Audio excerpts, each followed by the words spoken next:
Welcome to Lakshmi Shayana vlog. So ಎಲ್ಲ ಹೇಗಿದ್ದೀರಾ? ಚೆನ್ನಾಗಿದ್ದೀರಾ ಅಂತ ಭಾವಿಸ್ತೀನಿ. ಇವತ್ತು 2025ರ ಹೋಳಿ ಹಬ್ಬದ ದಿನಾಂಕ ಮತ್ತು ಶುಭ ಸಮಯದ ಬಗ್ಗೆ ನಾನು ನಿಮಗೆ ತಿಳಿಸ್ಕೊಡ್ತಾ ಇದ್ದೀನಿ. ಪಂಚಾಂಗದ ಪ್ರಕಾರ ಪಾಲ್ಗುಣ ಮಾಸದ ಹುಣ್ಣಿಮೆ ಮಾರ್ಚ್ 13ರಂದು ಬೆಳಗ್ಗೆ 10:35ಕ್ಕೆ ಆರಂಭ ಆಗಿ ಮಾರ್ಚ್ 14ರ ಮಧ್ಯಾಹ್ನ 12:23ಕ್ಕೆ ಮುಕ್ತಾಯ ಆಗುತ್ತೆ. ಹೀಗಾಗಿ ಉದಯ ತಿಥಿ ಪ್ರಕಾರ ಮಾರ್ಚ್ 14ರಂದು ಹೋಳಿ ಹಬ್ಬನ ಆಚರಣೆ ಮಾಡಲಾಗುತ್ತದೆ. ಬನ್ನಿ ಹೋಳಿ ಹಬ್ಬದ ಬಗ್ಗೆ ಕತೆ ಏನು ಅಂತ ತಿಳ್ಕೊಂಡು ಬರೋಣ. ವಿಡಿಯೋನ ಎಲ್ಲೂ ಸ್ಕಿಪ್ ಮಾಡ್ತೀರಾ, ಕೊನೆಯವರೆಗೂ ನೋಡಿ. ಸೊ ಹೋಳಿ ಹಬ್ಬಕ್ಕೆ ಕಾರಣ ಏನು ಅಂತ ಕತೆನ ಹೇಳ್ತಾ ಇದ್ದೀನಿ. ವಿಷ್ಣು ಪುರಾಣ ಮತ್ತು ಭಗವತ ಪುರಾಣದಲ್ಲಿ ದಂತಕಥೆಯಂತೆ ರಾಕ್ಷಸರ ರಾಜ ಎಂಬ ಪ್ರಶಂಸಿಸಲ್ಪಟ್ಟ ಹಿರಣ್ಯಕಶಿಪು ತನ್ನ ಮಗ ಪ್ರಹ್ಲಾದನನ್ನು ವಿಷ್ಣುವನ್ನು ಪೂಜಿಸಿದಂತೆ ಎಚ್ಚರಿಸಿದ್ದನು. ಪ್ರಹ್ಲಾದನು ಎಚ್ಚರಿಕೆಗಳನ್ನು ಲೆಕ್ಕಿಸದೆ ಪ್ರಾಮಾಣಿಕವಾದ ಭಕ್ತಿ ಪಳಗಿಸಿದ ನಿಷ್ಠೆಯಿಂದ ದೇವರನ್ನು ಪೂಜಿಸುವುದನ್ನು ಮುಂದುವರಿಸಿದ್ದನು. ಕೋಪಗೊಂಡ ಹಿರಣ್ಯಕಶಿಪು ನಂತರ ಪ್ರಹ್ಲಾದನನ್ನು ಊಹಿಸಲಾಗದಷ್ಟು ಹಿಂಸಿಸಿದನು. ಅವನು ತನ್ನ ಮಗನನ್ನು ಕೊಲ್ಲಲು ಪ್ರಯತ್ನಿಸಿದನು. ಹಿಂದೂ ಪಾಲ್ಗುಣ ಮಾಸ ಅಷ್ಟಮಿಯಿಂದ ಪೂರ್ಣಿಮೆಯವರೆಗೂ 8 ದಿನಗಳ ಕಾಲ ಅವನು ಪ್ರಹ್ಲಾದನನ್ನು ನಿಂದಿಸಿದನು. ಆದರೆ ಅವನು ಅವನಿಗೆ ಹಾನಿ ಮಾಡಲಿಲ್ಲ. ಈ 8 ದಿನಗಳ ಅವಧಿಯನ್ನು ಹೋಲಾಷ್ಟಕ ಎಂದು ಆಚರಿಸಲಾಗುತ್ತದೆ. ಹಿರಣ್ಯಕಶಿಪು ತನ್ನ ಸಹೋದರಿ ಹೋಲಿಕಾಗೆ ಪ್ರಹ್ಲಾದನನ್ನು ಕೊಲ್ಲಲು ಒಪ್ಪಿಸಿದನು.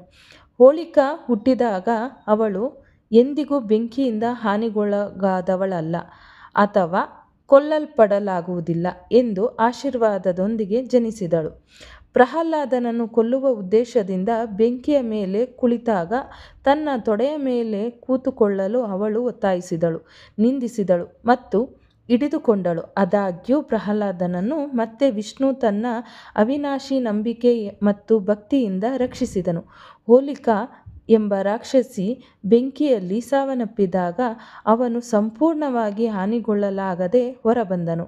ಈ ದಿನವನ್ನು ಹೋಲಿಕಾ ದಹನ ಎಂದು ಆಚರಿಸಲಾಗುತ್ತದೆ ಮತ್ತು ಅದರ ಮರುದಿನವನ್ನು ಹೋಲಿ ಅಥವಾ ರಂಗವಲ್ಲಿ ಹೋಳಿ ಎಂಬ ಹಬ್ಬವನ್ನು ಆಚರಿಸುತ್ತಾರೆ. ಹೋಳಿ ಹಬ್ಬವನ್ನು ಕೆಲವೊಂದು ಸ್ಥಳಗಳಲ್ಲಿ ಪ್ರಾದೇಶಿಕ ಆಚರಣೆಗಳು ಯಾವ ರೀತಿ ಮಾಡ್ತಾರೆ, ಅದಕ್ಕೆ ಆದಂಥ ಹೆಸರುಗಳೇನು ಅಂತ ಹೇಳ್ತೀನಿ. ಸೊ ನೋಡಿ, ಉತ್ತರ ಪ್ರದೇಶದಲ್ಲಿ ಲಟ್ಮಾರ್ ಹೋಳಿ ಅಂತ ಆಚರಣೆ ಮಾಡ್ತಾರೆ. ಇಲ್ಲಿ ಯಾವ ರೀತಿ ಅಂದರೆ, ಮಹಿಳೆಯರು ಪುರುಷರಿಗೆ ಕೆಲಸ ಮಾಡಲು ಮತ್ತು ಮಹಿಳೆಯರಿಗಾಗಿ ಶ್ರಮಿಸಲು ಕೋಲುಗಳನ್ನು ಹಿಡಿದು ಸ್ವಾಗತಿಸುತ್ತಾರೆ ಮತ್ತು ಹೋಳಿಯ ಉತ್ಸವದಲ್ಲಿ ಪುರುಷರನ್ನು ಸ್ತ್ರೀಲಿಂಗ ಉಡುಪುಗಳನ್ನು ತೊಟ್ಟು ಪ್ರದರ್ಶನ ಮಾಡ್ತಾರೆ. ದುಲಂಡಿ ಹೋಳಿ ಇದನ್ನು ಹರಿಯಾಣ ಸ್ಥಳದಲ್ಲಿ ಮಾಡುತ್ತಾರೆ. ಇದರ ಈ ವಿಶೇಷ ಅಲ್ಲಿ ಏನು ಅಂತ ಅಂದರೆ, ದುಲಂಡಿ ಹೋಳಿ ಅಂತ ಅಂದರೆ ಸಹೋದರನ ಹೆಂಡತಿ ತಮ್ಮ ಅಳಿಯಂದರು ವರ್ಷಪೂರ್ತಿ ಆಡಿದ ತಮಾಷೆಗಳಿಗೆ ಬೆಲೆ ಕೊಡುವಂತೆ ಮಾಡುತ್ತಾರೆ. ಮಹಾರಾಷ್ಟ್ರದಲ್ಲಿ ರಂಗಪಂಚಮಿ ಅಂತ ಆಚರಿಸುತ್ತಾರೆ. ವಸಂತ ಕಾಲದಲ್ಲಿ ಆಗಮಿಸುವ ಪಶ್ಚಿಮ ಬಂಗಾಳದಲ್ಲಿ ಬಸಂತ್ ಉತ್ಸವ ಅಂತ ಆಚರಣೆ ಮಾಡುತ್ತಾರೆ ಮತ್ತು ಡೋಲ್ ಹುಣ್ಣಿಮೆ ಅಂತಲೂ ಸಹ ಆಚರಣೆ ಮಾಡುತ್ತಾರೆ. ಪಂಜಾಬ್ನಲ್ಲಿ ಹೊಲ್ಲಾ ಮೊಹಲ್ಲಾ ಅಂತ ಆಚರಣೆ ಮಾಡ್ತಾರೆ. ಗೋವಾದಲ್ಲಿ ಶಿಮ್ಲುಗೋ ಅಂತ ಆಚರಣೆ ಮಾಡ್ತಾರೆ. ತಮಿಳುನಾಡಿನಲ್ಲಿ ಕಾಮನ್ ಪಂಡಿಗೈ ಅಂತ ಆಚರಣೆ ಮಾಡ್ತಾರೆ. ಕಠ್ಮಂಡುನಲ್ಲಿ ಪಾಗು ಹುಣ್ಣಿಮೆ ಅಂತ ಸಾಂಪ್ರದಾಯಿಕವಾಗಿ ಈ ಹಬ್ಬವನ್ನು ಕೆಲವೊಂದು ಸ್ಥಳದಲ್ಲಿ ಅದರದೇ ಆದ ಹೆಸರಿನಿಂದ ಆಚರಣೆ ಮಾಡುತ್ತಾರೆ. ಹೋಳಿ ಹಬ್ಬದ ಸಮಯದಲ್ಲಿ ಶ್ರೀಕೃಷ್ಣ ಮತ್ತು ರಾಧೆಯನ್ನು ಏಕೆ ಪೂಜೆ ಮಾಡಲಾಗುತ್ತದೆ ಅಂತ ತಿಳಿಸ್ಕೊಡ್ತೀನಿ. ರಾಧೆಯ ಚರ್ಮದ ಮೇಲೆ ಬಣ್ಣಗಳನ್ನು ಬಳಿದ ಬಾಲಕ ಕೃಷ್ಣನ ದಂತಕಥೆಯಂತ ಸ್ಮರಿಸುವ ಹೋಳಿ ಹಬ್ಬವನ್ನು ಹಿಂದೂ ದೇವರು ರಾಧಾಕೃಷ್ಣನನ್ನು ಆಚರಿಸುತ್ತಾರೆ ಮತ್ತು ಪೂಜಿಸಲಾಗುತ್ತದೆ. ದಂತಕಥೆಯ ಪ್ರಕಾರ ಬಾಲಕ ಕೃಷ್ಣನೊಬ್ಬ ರಾಧೆಯ ಚರ್ಮದ ಬಣ್ಣವನ್ನು ನೋಡಿ ಆಶ್ಚರ್ಯಪಟ್ಟನು ಮತ್ತು ಅವನು ತಮಾಷೆಗಾಗಿ ಅವಳ ಮುಖದ ಮೇಲೆ ವಿವಿಧ ಬಣ್ಣಗಳನ್ನು ಹಚ್ಚಿದನು. ಹೀಗೆ ಹೋಳಿ ಹಬ್ಬವನ್ನು ಪ್ರಾರಂಭಿಸಿದನು. ಈಗ ಬಣ್ಣಗಳ ವಿಶೇಷತೆ ತಿಳಿಸ್ಕೊಡ್ತೀನಿ. ಕೆಂಪು ಬಣ್ಣ ಶಕ್ತಿ ಮತ್ತು ಶಕ್ತಿಯ ಸಂಕೇತವಾಗಿರುತ್ತದೆ. ಕಿತ್ತಳೆ ಬಣ್ಣವು ಉಷ್ಣತೆ ಮತ್ತು ಸಂತೋಷವನ್ನು ಹೊರಸೂಚಿಸುತ್ತದೆ. ಹಳದಿ ಬಣ್ಣ ಆಶಾವಾದ ಮತ್ತು ಆತ್ಮವಿಶ್ವಾಸವಾದ ಬಣ್ಣವಾಗಿರುತ್ತದೆ.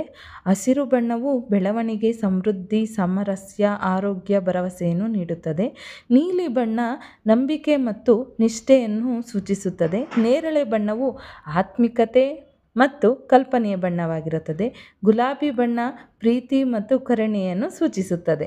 ಈ ವಿಡಿಯೋ ಎಲ್ಲರಿಗೂ ಉತ್ತಮ ಮಾಹಿತಿಯನ್ನು ಕೊಟ್ಟಿದ್ದೀನಿ ಅಂತ ನಾನು ಭಾವಿಸ್ತೀನಿ. ಸೊ ಮಹತ್ವ, ಮಾಹಿತಿ, ಟೈಮಿಂಗ್ಸು ಎಲ್ಲ ನಾನು ನಿಮಗೆ ಇನ್ಫಾರ್ಮೇಷನ್ ಆಗಿ ಕೊಟ್ಟಿದ್ದೀನಿ. ಸೊ ಇಷ್ಟ ಆದರೆ ಲೈಕ್ ಮಾಡಿ, ಶೇರ್ ಮಾಡಿ, ಕಮೆಂಟ್ ಮಾಡಿ. Thank you for watching the video. ಹೀಗೆ ಸಪೋರ್ಟ್ ಮಾಡ್ತೀರಿ. Thank you.